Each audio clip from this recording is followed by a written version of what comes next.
Put your hands where I can see them. The command cut through the morning noise of the precinct so sharply that conversations stopped almost at once. Officer Maya Brooks stood beneath the cold fluorescent lights with half a dozen faces turned toward her, her expression controlled even as confusion tightened the room around her. She was a black woman in plain clothes, 34 years old, carrying nothing more threatening than a leather folder and the quiet confidence of someone who knew exactly why she was there. But Officer Ryan Keller had already decided what he saw. He stood several feet away, one hand raised in warning, his white uniform shirt crisp beneath his patrol vest, his eyes fixed on Maya as though she had wandered into a place where she had no right to be. "Sir," Maya said evenly, "I already told you. I work here." A faint laugh came from Officer Travis Cole near the front desk. Keller glanced toward him, then back at Maya. "You work here," he repeated, stretching the words into something that sounded less like a question than an accusation. Maya did not answer immediately. Around them, phones continued ringing, radios whispered fragments of dispatch traffic, and somewhere down the hallway a printer hummed, as if this were still an ordinary Tuesday morning. But nobody moved. Nobody wanted to become part of what was happening. Keller took another step forward. "I've been in this building 11 years, he said. "I know who works here." Maya held his gaze. There are moments when dignity becomes a kind of discipline, when defending yourself too loudly gives someone exactly the excuse they are waiting for. Maya understood that better than most. "Then check my name," she said. "Officer Maya Brooks." Keller's expression barely changed. "Anyone can give me a name." "Then verify it." That answer seemed to irritate him more than fear would have. Cole shifted beside the desk, watching with an amused expression that slowly faded when Maya refused to become nervous. Keller looked at the leather folder tucked beneath her arm. "What's in there?" "Transfer documents." "Put them on the desk." Maya did. Slowly, carefully, every movement deliberate. Keller glanced at the folder but never opened it. That detail would matter later. So would the security camera mounted above the hallway. So would the desk clerk who had suddenly stopped typing after hearing Maya's name. But Keller noticed none of those things. He was too certain. Certain that authority belonged to him. Certain that Maya's calmness was attitude. Certain that a black woman standing confidently inside a restricted section of his precinct needed to explain herself before he needed to question his assumptions. "Turn around," Keller said. The room seemed to shrink. Maya's eyes moved past him toward the officers watching in silence. Some looked uncomfortable. One lowered his eyes. Another suddenly became fascinated by paperwork on his desk. Imagine telling the truth in a room filled with people trained to recognize facts and realizing that not one of them is willing to confirm yours. Maya inhaled slowly. "Officer Keller," she said, reading the name above his badge. "Before you continue, I strongly recommend you verify who I am." Keller gave a thin smile. "You don't give orders here." Maya looked at him for a long second. Then something in her expression changed. Not fear, not anger, recognition. She understood that Keller had been given every opportunity to stop, and he had rejected every one. "All right," she said quietly. "Then remember that I asked you to check." At the far end of the hallway, behind a frosted glass door marked Chief of Police, a shadow moved. The handle turned. Keller did not notice. Cole did. His smile disappeared, and Maya Brooks simply waited. 47 minutes earlier, Maya Brooks had been sitting behind the wheel of her dark blue sedan across the street from the precinct, watching the American flag above the entrance move gently in the cool morning wind. The dashboard clock read 7:13. She was early, exactly as she preferred to be. Years in law enforcement had taught her that arriving early gave a person something valuable, time to observe before everyone started performing for one another. Maya lifted her coffee from the cup holder and looked at the brick building that would become her professional home. It was not impressive. 3 stories, narrow windows, a crowded parking lot, and concrete steps worn smooth by decades of boots. Yet somewhere inside that building was the beginning of a chapter she had spent months deciding whether to accept. Her phone vibrated against the passenger seat. The message was from Police Chief Daniel Whitmore. "Good morning, Officer Brooks. Come directly upstairs when you arrive. Plain clothes are fine. I want to speak privately before your introduction." Maya read the message twice, then locked the screen. Chief Whitmore had personally approved her transfer, which was unusual enough to make her curious. Their conversations had always been professional, but there was something carefully measured about the way he discussed the department. He had told her the precinct needed experienced officers who understood that public trust could disappear much faster than it was earned. Maya understood that lesson. She had spent 9 years wearing a badge in another city, working long shifts, answering calls at 2 in the morning, standing beside frightened families on their worst days, and learning that authority meant very little if people did not believe it would be used fairly. She had also learned something harder. A uniform could identify your profession, but it could not erase what some people decided about you before you spoke. Maya looked at her reflection in the rearview mirror. Natural curls pulled neatly behind her head. Navy blazer. White blouse. Dark slacks. Nothing about her appearance announced police officer, and that was intentional. Her uniform was still folded inside a garment bag in the trunk. Her badge rested in the inside pocket of her blazer beside her identification. The leather folder on the passenger seat contained her transfer paperwork, training records, and the final documents requiring Whitmore's signature. Everything was in order. Maya finished her coffee, stepped from the car, and crossed the street. The morning air smelled faintly of rain. Cars moved steadily along the avenue behind her as she climbed the precinct steps. Inside, the atmosphere changed immediately. Fluorescent lights washed the lobby in pale color. Telephones rang behind. Thick glass. A dispatcher spoke quietly into a headset while 2 uniformed officers crossed the hallway carrying coffee. Maya approached the front desk and gave her name. The civilian clerk checked a computer, nodded, and pointed toward a secured hallway. Chief Whitmore is expecting you upstairs. Maya thanked her and continued through the authorized entrance after being admitted. She had walked perhaps 30 feet when she felt it. Someone watching. Near the end of the hallway stood Ryan Keller, coffee in one hand, conversation forgotten. His eyes followed Maya past the first office, then the second. She offered the small professional nod officers gave one another in passing. Keller did not return it. Instead, he set down his coffee and stepped directly into her path. "Excuse me," he said. Maya stopped. Keller looked at her blazer, her folder, then her face. "Where exactly do you think you are going?" For a moment, Maya said nothing. She had learned years ago that the first few seconds of an encounter often revealed more than the next 10 minutes, especially when someone had already decided what kind of person stood in front of them. Ryan Keller was not asking because he was curious. His posture, his narrowed eyes, and the way he positioned himself across the hallway told her he had already formed an answer. Maya held the leather folder against her side and replied calmly, "I am going upstairs to meet Chief Whitmore." Keller stared at her as though the name should not have come so easily. "The chief?" he asked. "Yes." "About what?" Maya could have reached into her blazer and shown him her badge immediately.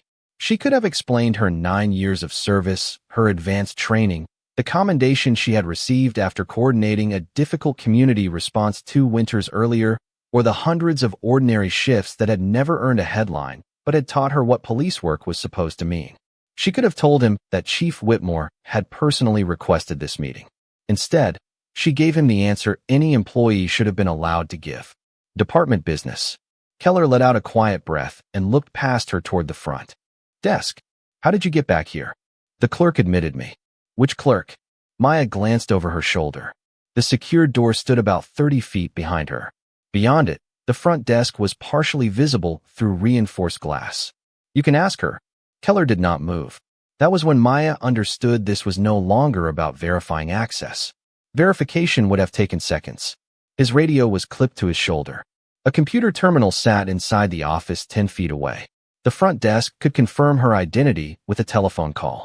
Yet Keller chose none of those options. Instead, his attention moved slowly from Maya's shoes to her face, lingering with a skepticism she recognized immediately. It was an old expression in a new building. She had seen versions of it in restaurants, stores, traffic stops, and even police conferences where strangers had assumed she was administrative staff until she introduced herself as an officer. Most moments passed quickly. A correction, an apology, sometimes an embarrassed laugh. Maya had never demanded perfection from people. She demanded what the badge demanded from her, facts before conclusions. "Do you have identification?" Keller asked. "Yes." "Then show me." Maya shifted the folder into her left hand. Keller's shoulders stiffened immediately. Slowly, she stopped. The hallway seemed suddenly quieter, though the precinct continued operating around them. Maya looked directly at him. My identification is inside my blazer. Keller watched her for another second before nodding. Take it out. Maya reached carefully toward the inside pocket. Before her fingers touched the badge case, another voice drifted from behind Keller. Everything good over here? Officer Travis Cole approached carrying a paper cup, wearing the casual smile of someone expecting entertainment rather than trouble. Keller glanced toward him. Found somebody wandering through the secured area, saying she has business with the chief. Cole looked at Maya, then at her folder. Seriously? Maya lowered her hand from her blazer. My name is Officer Maya Brooks. Neither man responded immediately. Cole's smile returned. Officer, he repeated. Maya felt the familiar weight of the moment settle around her, but her voice remained steady. That is what I said.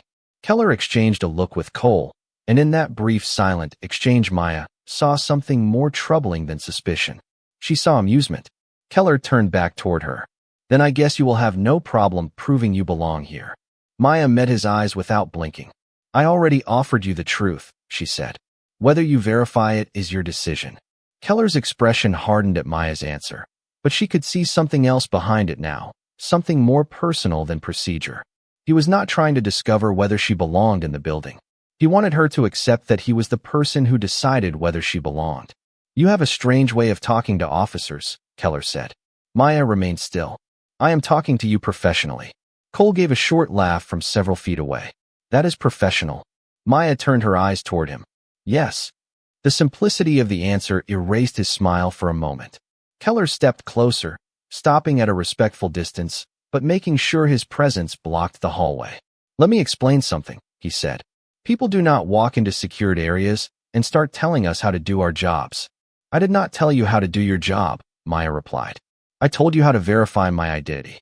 A telephone rang somewhere behind them. A radio crackled from an office. Two officers walking toward the briefing room slowed when they noticed the confrontation. Neither stopped. Maya could feel the atmosphere changing around her, the way curiosity gradually became discomfort when people realized this was no ordinary security check. Keller had several ways to resolve the situation. He could call the front desk. He could enter Maya's name into the department system. He could look at the identification she had already offered to show him. Instead, he asked, why would Chief Whitmore meet with you? There it was. Not what is your name. Not may I see your identification.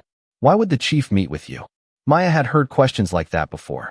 Different buildings. Different voices. The same assumption hidden beneath them. She looked directly at Keller. You should ask Chief Whitmore. Cole folded his arms. Come on. If you really work here, just tell us what you do. Maya felt the badge case resting inside her blazer. For 9 years, that badge had represented early mornings, missed holidays, paperwork after midnight, frightened witnesses, grieving parents, neighborhood meetings, and countless decisions nobody outside the profession would ever know she had made. She remembered her first field training officer telling her that the badge did not make her important. It made her responsible. Maya had carried that lesson into every shift since. Now 2 men wearing the same symbol were treating it like membership in a private club. Officer Maya Brooks, she said again. 9 years of law enforcement service. Transferred effective today. Chief Whitmore is expecting me upstairs. Keller stared at her. For the first time, uncertainty flickered across his face. It lasted barely a second. Then pride covered it. Convenient story. Maya almost smiled, but there was nothing amusing about the moment. Check it. Keller looked toward Cole. Cole shrugged. That small gesture said more than words could have. Neither man wanted confirmation yet. Confirmation might end the moment, and Keller had become too invested in being right. Near the front desk, the civilian clerk who had admitted Maya stepped partly into the hallway. Her name tag read Susan Miller. She recognized Maya immediately, then noticed Keller standing in her path. Officer Keller, Susan called cautiously. She was cleared through the front desk. Keller turned. I will handle it, Susan. But she said she has an appointment with the chief. I said I will handle it. Susan hesitated, then looked at Maya with growing concern. Maya noticed the look. So did Cole. Keller did not seem to care. Identification, he said again. Maya slowly raised one hand toward the inside of her blazer. My badge and department identification are in this pocket. Keller's eyes followed her hand. Slow. Maya paused with her fingers inches from the fabric. Every person watching now understood exactly what she was trying to retrieve. She looked at Keller and spoke with deliberate clarity. You asked me to prove who I am. I am about to do exactly that. Maya's hand remained suspended near the inside of her blazer, while Keller watched, as if the simple act of producing identification required his complete attention. Go ahead, he said. Maya moved slowly, exactly as instructed, and pulled out a black leather badge case. She held it where Keller could see it without stepping toward him. The department seal caught the fluorescent light. Her photograph, full name, and identification number were visible beside the badge. For one brief second, nobody spoke. It should have ended there. A reasonable question had received a clear answer. Susan Miller released a quiet breath near the front desk, apparently expecting Keller to move aside. Cole leaned forward slightly, his expression changing as he recognized the credentials. But Keller did not apologize. He did not welcome Maya to the department. He did not even ask to examine the identification more closely. Instead, he stared at it and said, "Where did you get that?" Maya's face became still. "Excuse me. I asked where you got it." The words traveled farther down the hallway than Keller probably intended. One of the officers near the briefing room turned completely around. Susan's eyebrows rose. Even Cole looked uncomfortable now. Maya glanced at her badge, then back at Keller.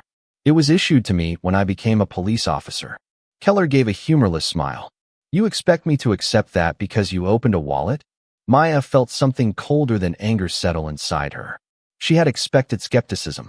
She had not expected a fellow officer to look directly at official credentials and decide that the evidence itself became suspicious because it contradicted his assumption. "The identification number is right there," she said. "Run it." Keller did not reach for his radio. "I will decide what needs to be checked. Then decide to check the facts." Cole shifted his weight. "Ryan, maybe we should just call upstairs." Keller looked sharply at him. "I have this." The answer came too quickly. Cole raised both hands slightly and stepped back. Maya noticed that. So did Susan. Something had changed. Keller was no longer defending the building from an unknown visitor. He was defending himself from the possibility that Maya had been telling the truth from the beginning. "Give me the badge case," he said. Maya held it steady. "You can read it from there." I said, "Give it to me." "And I am cooperating. My name is visible. My photograph is visible. My identification number is visible. You have everything necessary to verify it." Keller's jaw tightened. "Why are you making this difficult?" Maya almost could not believe the question. She looked around the hallway at the people who had now become silent witnesses. "I walked through a door after being cleared by the front desk. You stopped me. I gave you my name. I told you why I was here. I offered identification. I showed you my badge. You have refused every opportunity to verify any of it. Tell me which part of that was difficult." Nobody laughed now. The fluorescent lights hummed overhead. Somewhere outside, a patrol car started in the parking lot. Keller looked at the officers watching, and embarrassment began turning into something more dangerous to his judgment, determination. He pointed toward a chair beside the wall. "Sit down while I figure out what is going on." Maya did not move. "Am I being detained?" Keller hesitated. It was only a second, but everyone heard the silence before his answer. "You are not going anywhere until I am satisfied." Maya slowly lowered the badge case, but did not put it away. "Then document that decision," she said. Keller frowned. "What?" "Document why you stopped me. Document what I told you. Document that I showed you valid department identification. And document why you still decided I did not belong here." Susan looked toward the ceiling. Maya followed her eyes and saw the security camera above them, its small indicator light glowing steadily. Keller finally noticed it too. For the first time that morning, certainty disappeared from his face. The security camera changed the room without making a sound. Keller looked up at the small red indicator, then back at Maya, and for several seconds his face revealed the argument happening inside him. He could end this now. He could take the identification number, verify it through dispatch, apologize, and step aside. Instead, he chose the one thing pride often chooses when facts become uncomfortable. He pushed forward. "Sit down," Keller said again. Maya remained where she was. "You have not answered my question. Am I being detained?" Cole looked toward Keller, waiting. Susan Miller stood near the front desk with her hands resting against the counter, her concern no longer hidden. Keller cleared his throat. "You are being temporarily held while I verify your story." Maya glanced at the radio clipped to his shoulder. "Then verify it." Keller's eyes narrowed. You really like telling people what to do. No, Maya said. I like clear procedures. The answer landed harder than anger would have. Keller turned toward Cole. Call dispatch and check the identification number. Cole hesitated. You have a radio. Just do it. Cole reached for his own radio, but before he could speak, Keller raised a hand. Actually, wait. Maya watched him. Why? Keller ignored her and looked at the leather folder she had placed on the nearby desk. I want to see those transfer documents first. Those documents are addressed to Chief Whitmore. If they prove what you are saying, there should not be a problem. Maya's voice stayed calm. My department identification already proves what I am saying. Keller looked around, perhaps realizing that more officers had stopped pretending not to listen. This is exactly what I mean, he said. Every simple request becomes an argument. Maya felt the words settle over the hallway. There was something familiar in the way he said them, as though her insistence on being treated according to procedure was itself evidence against her. Officer Keller, she replied, you asked for identification. I provided it. You questioned whether it was real. I gave you the number to verify. You refused to verify it. Now you want private transfer paperwork. The request keeps changing because the answer you received was not the answer you expected. Silence followed.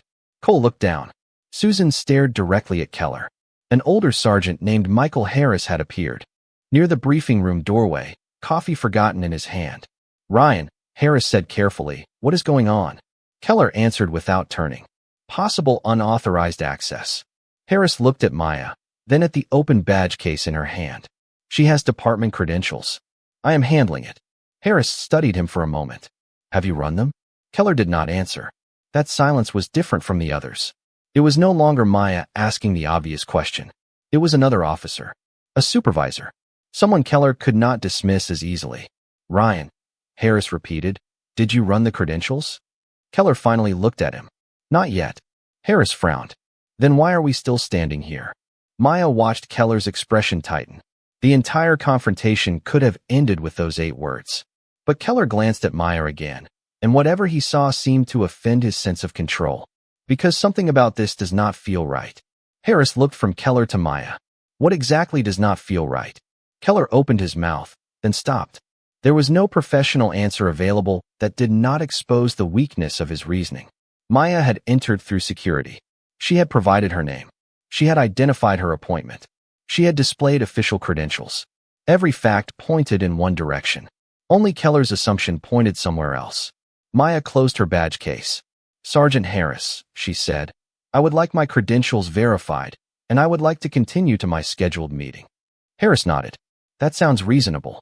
Keller stepped between them verbally before Harris could act. She stays here until I finish. Harris stared at him. Ryan, this is becoming a problem. Keller's voice lowered. Only because she keeps making it one. Maya looked at the officers surrounding them and understood something painful. The issue was no longer whether they knew she belonged. Several of them clearly suspected she did. The question was whether anyone was willing to challenge a fellow officer before someone with more authority forced them to. And at that moment, the hallway became a test for everyone in it. Maya looked from Keller to Sergeant Harris and understood that the next decision would define more than this encounter. Harris had recognized the problem. Susan had recognized it. Even Cole, who had treated the situation like a joke minutes earlier, no longer looked entertained. Yet Keller stood in the center of the hallway, as if admitting uncertainty would cost him something greater than being wrong. Ryan, Harris said, his voice measured. Verify her credentials and end this. Keller glanced toward the officers watching. I said I am handling it, and I am telling you to verify them. For the first time, Keller had been given a direct instruction by someone above him. Maya expected that to settle it. Instead, Keller turned toward her and said, Put the badge case on the desk. Maya studied him. Why? Because I need your hands visible while we sort this out. The words changed the atmosphere instantly. Susan straightened. Harris lowered his coffee. Cole looked at Keller as though he had finally realized how far the situation had drifted from anything resembling a routine security check. Maya slowly placed the badge case beside the leather folder. My hands are visible, she said. They have been visible. Keller ignored the comment. Turn around. Harris stepped forward. Ryan, what are you doing? Keller answered without looking away from Maya. She entered a secured area. Her status has not been confirmed, and she is refusing instructions. Maya's voice remained quiet. I have followed every reasonable instruction you gave me. Turn around. There was no shouting, no sudden movement. That somehow made the moment heavier. Maya had spent years telling civilians that cooperation and calm could prevent confusion from becoming something worse. Now she stood inside a police station, surrounded by fellow officers, being asked to trust the same principle while the person controlling the encounter refused to trust the evidence in front of him. She turned slowly. Ryan, Harris said again, firmer now, stop. Keller reached for a pair of handcuffs attached to his duty belt. The metallic click as he opened them seemed impossibly loud in the hallway. Maya closed her eyes for half a second. Not from fear, from disbelief. 9 years of service. Thousands of hours in uniform. Training rooms, night shifts, community meetings, court appearances, reports written under fluorescent lights exactly like these. None of it existed in Keller's mind because he had decided who she was before asking her name. Officer Keller, Maya said, I am cooperating, but I want it clearly understood that I object to this detention. Noted. The cuffs closed around her wrists without struggle. Maya remained completely still. Harris stared at Keller. You just detained a woman who showed you police credentials without even running her identification number. Keller's face tightened. Then run it. Harris immediately reached for his radio. Keller suddenly raised his hand. Wait. Harris froze. What now? Keller looked at Maya, then toward the security camera, then back at the growing circle of witnesses. He seemed trapped between the need to prove himself right and the growing possibility that every additional second was proving something else. Maya turned her head enough to see Susan standing near the desk.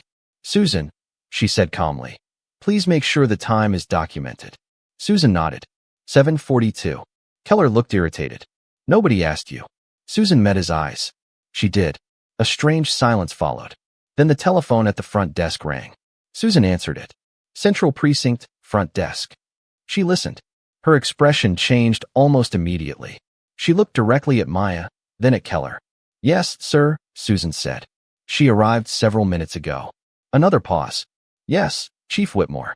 Officer Maya Brooks is here. Every face in the hallway turned toward Keller. The name seemed to hang in the hallway long after Susan spoke it. Chief Whitmore. Maya watched the change move across the room one face at a time. Cole lowered his eyes. Sergeant Harris stared at Keller with an expression that no longer carried uncertainty. Susan remained on the telephone, listening carefully. Keller stood perfectly still. For the first time since stopping Maya, he had nothing immediate to say. Yes, sir, Susan continued. She is here in the secured hallway. She paused, and her gaze shifted toward Maya's restrained hands. There has been a situation. Keller turned sharply toward her. Susan. She raised one finger without looking away from the telephone. Yes, Chief. I understand. Then she ended the call. The silence that followed felt heavier than anything Keller had said. What did he say? Harris asked. Susan looked at Maya first. He asked why Officer Brooks has not arrived at his office. Cole swallowed. Keller recovered enough to speak. You told him there was a situation? There is a situation, Susan replied. Keller glanced toward Maya, then toward the camera above them. Fine. We verify everything now. Maya's voice was quiet. That option was available from the beginning. Keller ignored her and turned to Cole. Run the identification. Cole reached for his radio immediately this time. He read Maya's name and identification number to dispatch, then waited. 10 seconds passed. 20. Nobody spoke. The ordinary sounds of the precinct continued around them, but the hallway itself seemed suspended in time. Imagine being surrounded by people who suddenly know the truth, yet still waiting for a computer to confirm that your own words deserve to be believed. Maya did not lower her eyes. She had spent her career teaching younger officers that patience was not weakness. Sometimes patience was the clearest way to expose a bad decision because it removed every excuse from the person making it. Cole's radio finally answered. The dispatcher's voice was calm and unmistakable. Officer Maya Brooks. Active law enforcement credentials. Transfer effective today. Assigned to Central Precinct. Cole closed his eyes briefly. Harris exhaled. Susan said nothing. Keller's face lost color. The facts were now official, spoken over a department radio for everyone nearby to hear. Maya had told the truth when she entered the hallway. She had told the truth when Keller questioned her. She had told the truth when she displayed her badge. Nothing had changed except Keller's ability to deny it. "Take these off," Maya said. Her voice carried no triumph. That made the word stronger. Keller hesitated. Harris stepped closer. "Ryan, remove the restraints." Keller looked at Maya. "You could have avoided all of this if you had just cooperated from the start." Harris stared at him in disbelief. Cole looked away. Maya remained silent for a moment, studying Keller as if she were giving him one final opportunity to hear himself. "I gave you my name," she said. "I told you I was an officer. I told you I had an appointment with the chief. I showed you my credentials. I asked you to verify them. What part of that was not cooperation?" Keller opened his mouth, but no answer came. Harris spoke instead. "Enough." The restraints were removed, and Maya slowly brought her hands forward. She did not rub her wrists. She did not raise her voice. She simply picked up her badge case from the desk and returned it to her blazer. Keller looked around at the witnesses and seemed to realize that the authority he had been trying so hard to protect had become smaller with every decision he made. Then he reached for the last explanation available to him. She should have identified herself more clearly. Maya turned toward him. "I did." 2 words. Nothing more. Before Keller could respond, footsteps sounded from the stairwell at the far end of the corridor. Slow, deliberate. Everyone recognized the man coming down before he reached the final step. Chief Daniel Whitmore had left his office, and he was walking directly toward them. Chief Daniel Whitmore did not hurry. He walked down the hallway with the controlled pace of a man who had spent 28 years learning that authority did not need to announce itself when everyone already understood it. The conversations around the precinct faded as he approached. Sergeant Harris straightened. Susan remained behind the desk. Cole shifted a step away from Keller, creating a distance that had not existed 5 minutes earlier. Maya stood beside the desk with her badge case returned to her blazer and her leather folder still resting where Keller had ordered her to place it. Whitmore stopped several feet from the group and looked first at Maya. His eyes moved briefly to her wrists, then to the handcuffs now hanging from Keller's duty belt. He noticed everything. "Officer Brooks," he said, "I was expecting you." "Upstairs." Maya gave a small nod. "Yes, Chief." Whitmore turned toward Keller. "Why was she delayed?" Keller drew a breath. "Chief, there was confusion regarding unauthorized access to the secured area." Whitmore's expression remained unreadable. Was Officer Brooks unauthorized? At the time, I had not confirmed her identity. Did she identify herself? Keller hesitated. "She gave me a name." Whitmore looked at Maya. "Did you tell Officer Keller you were a police officer?" "Yes, Chief." Whitmore returned his attention to Keller. "Did she show you department credentials?" Another pause. "She produced credentials, yes." "Did you verify them?" Keller glanced toward Cole. "Eventually." Whitmore's voice stayed calm. "That was not my question. Did you verify them when she first presented them?" Keller said nothing. The hallway had become so quiet that the faint hum of the fluorescent lights seemed louder. Whitmore looked toward Sergeant Harris.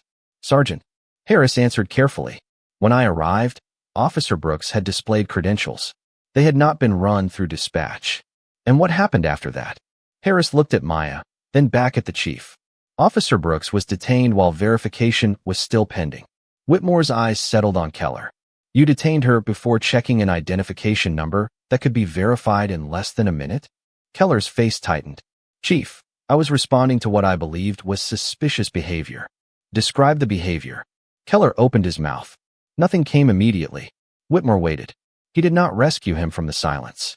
"She was in a restricted hallway," Keller finally said. "After the front desk admitted her," Susan added quietly. Whitmore turned toward Susan.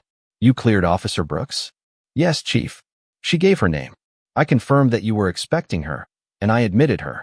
Whitmore nodded once, then faced Keller again. "So she entered through the proper access point." Keller shifted his weight. "Yes, but she was not in uniform." "Neither am I every hour of the day," Whitmore said. Keller's eyes dropped. Whitmore continued. "She told you she was an officer. She told you she was meeting me. She showed you official credentials. A civilian employee confirmed she had been cleared. Sergeant Harris instructed you to verify her identity. Which fact led you to believe detention was necessary?" Keller's jaw moved, but the answer would not come. Maya watched without satisfaction. This was not the moment she had wanted on her first morning. She had come prepared to discuss assignments, expectations, and the work ahead. Instead, She stood in a hallway watching a fellow officer search for a professional explanation for a decision that had never been built on professional facts. Whitmore turned toward her. "Officer Brooks, did you refuse any lawful request to identify yourself?" "No, Chief." "Did you threaten anyone?" "No." "Did you attempt to enter any area after being told you were not authorized?" "No." Whitmore nodded slowly. Then he looked around at every officer who had gathered nearby. "Who witnessed the encounter from the beginning?" Susan raised her hand. Cole reluctantly did the same. Two officers near the briefing room exchanged glances before acknowledging that they had seen most of it. Whitmore looked up at the security camera. "Good," he said. "Then nobody here needs to rely on memory." Keller's face changed. Whitmore turned back to him. "Officer Keller, do not write a report yet. Do not discuss this incident with anyone who witnessed it. Sergeant Harris, preserve the camera footage and dispatch recording immediately." Harris nodded. "Yes, Chief." Whitmore picked up Maya's leather folder and handed it to her with deliberate respect. Then he looked at Keller one final time. "You thought the question this morning was whether Officer Brooks belonged in this building," he said. "That is no longer the question." The question settled over the hallway with a weight Keller could not dismiss. Chief Whitmore did not raise his voice, yet every officer understood what he meant. This was no longer about whether Maya had permission to walk through a secured door. It was about why the evidence had been ignored after she proved that she did. Keller glanced toward Cole, but Cole no longer seemed willing to share the burden. "Chief," Keller said carefully, "I made a judgment call based on the circumstances." Whitmore nodded once. "Then explain the circumstances." Keller shifted his stance. "Someone I did not recognize was inside a restricted area." "Someone the front desk admitted." "Yes, but I did not know that at first." "You learned it before the detention." Keller paused. "Yes." Whitmore continued with the same measured calm. "She identified herself as a police officer." "Yes." "She displayed department credentials." "Yes." "She provided an identification number that could be verified." Keller's voice became quieter. "Yes." "Sergeant Harris told you to verify it." Another pause. "Yes." Whitmore looked directly at him. "Then your judgment call continued after every fact supporting your original suspicion had disappeared." Nobody moved. Keller looked toward Maya, and for a moment she saw frustration in his expression, as though her presence itself had created the problem. "She was confrontational," he said. Maya did not react. Whitmore turned toward her. "Officer Brooks, what did you say?" "I asked him to verify my identity, Chief. I asked whether I was being detained. I asked that his decisions be documented." Whitmore looked toward Susan. "Is that consistent with what you heard?" "Yes, Chief." He turned to Harris. "Sergeant." "Yes." Then Whitmore looked at Cole. Cole hesitated longer than the others. Keller watched him. "Officer Cole?" Whitmore asked. Cole swallowed. "Yes, Chief. That is basically what she said." Keller's face tightened. "Basically," Whitmore repeated. Cole looked down. "That is what she said." Maya remained silent. She did not need to defend herself anymore. The truth was moving through the room without her help. Whitmore turned toward the officers gathered near the briefing room. "And how many of you saw enough to know this should have been stopped earlier?" No one answered. That silence told him everything.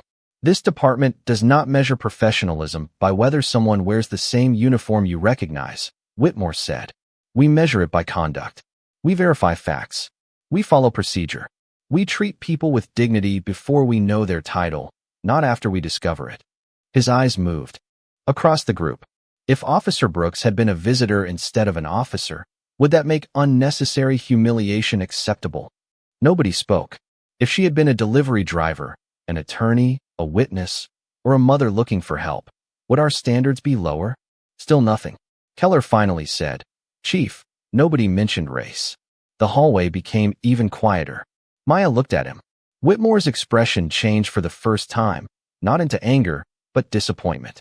"Bias does not require someone to announce it," he said. "Sometimes it appears in who receives the benefit of verification and who is required to prove themselves again after the proof is already in your hand." Keller stared at the floor. Whitmore turned to Sergeant Harris. "Secure the camera footage from 7:15 until now. Preserve the front desk access log, radio traffic, and all relevant records. Contact Professional Standards and tell them I want an independent review open today." Harris nodded. "Understood." Keller looked up. "Chief, you are opening an investigation over this?" Whitmore held his gaze. No, Officer Keller. Your decisions opened the investigation. I am making sure the department does not look away from them. Then Whitmore turned toward Maya. His voice softened slightly. Officer Brooks, I owe you an apology for what happened inside this building on your first morning. Maya met his eyes. I appreciate that, Chief. Whitmore nodded. Come upstairs when you are ready. Maya picked up her folder. As she turned toward the stairwell, Susan called after her. Officer Brooks. Maya stopped. Susan looked ashamed. I should have spoken sooner. Maya studied her for a moment. Then speak sooner next time. There was no cruelty in her voice. Only truth. And as Maya began walking toward the stairs, Keller finally understood that the most damaging evidence against him was not hidden in a file or locked inside a camera. It was the simple fact that everyone had watched him receive chance after chance to choose differently. Maya followed Chief Whitmore upstairs, carrying the same leather folder she had brought through the front door less than an hour earlier, but the morning no longer felt like the beginning she had imagined. Whitmore opened his office and motioned toward a chair beside a wide wooden desk. Through the window, Maya could see the parking lot 3 stories below, patrol cars lined beneath a gray sky, officers beginning shifts that would carry them into neighborhoods where strangers would be expected to trust their judgment. Whitmore closed the door but remained standing. Before we discuss anything else, he said, I want you to know that what happened downstairs will be reviewed independently. You will not be asked to minimize it because you work here. Maya placed the folder on her lap. Thank you. Whitmore studied her for a moment. You are calmer than I would be. Maya looked toward the window. Calm does not mean unaffected. Whitmore nodded slowly. Fair enough. She took a breath. What bothers me is not that Keller questioned me. Police officers are supposed to question things that do not make sense. What bothers me is that every answer I gave became another reason for him not to believe me. My name was not enough. My appointment was not enough. My badge was not enough. The front desk was not enough. Sergeant Harris was not enough. At some point, that stopped being caution. Whitmore sat behind his desk. I agree. Maya looked at him. And several people knew it. I know. They watched. Whitmore folded his hands. That is part of what professional standards will examine. Maya was silent for several seconds. Then Whitmore opened a file that had been waiting on his desk before she arrived. There is something I intended to discuss with you this morning, he said. Your transfer was not random. Maya's expression sharpened. I assumed there was a reason you contacted me personally. Whitmore turned the file toward himself, but did not hand it over. Over the past 14 months, this precinct has received a pattern of complaints involving stops, identification checks, access disputes, and discretionary enforcement. Individually, several were dismissed as misunderstandings. Taken together, they raised concerns. Maya listened without interrupting. Concerns about what? She asked. Whitmore met her eyes. Whether. Some people are being treated as suspicious first and verified second. The words landed differently now. Maya thought of Keller staring at her department credentials and asking where she had gotten them. How many complaints? Enough that I requested an outside review of our procedures 3 months ago. Whitmore leaned back. I also requested experienced officers with strong community records and clean disciplinary histories. Your name came up more than once. Maya looked down at the folder in her lap. So you brought me here because of the complaints. Partly. I brought you here because your record suggests you understand the difference between authority and service. Whitmore paused. But I need to be absolutely clear about something. You were not sent here to test anyone. Nobody arranged what happened downstairs. Keller was not set up. Maya's eyes returned to him. I never thought he was. Good. Because that distinction matters. If this review finds misconduct, it must be based on real decisions, not manufactured circumstances. Maya thought about the security camera, the dispatch recording, Susan's hesitation, Harris's questions, and Keller's repeated refusal to verify what was directly in front of him. Then this morning gave you real decisions. Whitmore's expression grew somber. More than I wanted. Maya leaned back slightly. Does Keller know about the earlier complaints? Whitmore did not answer immediately. That pause told her the next part mattered. His name appears in more than one file, he said. Maya remained still. Whitmore continued.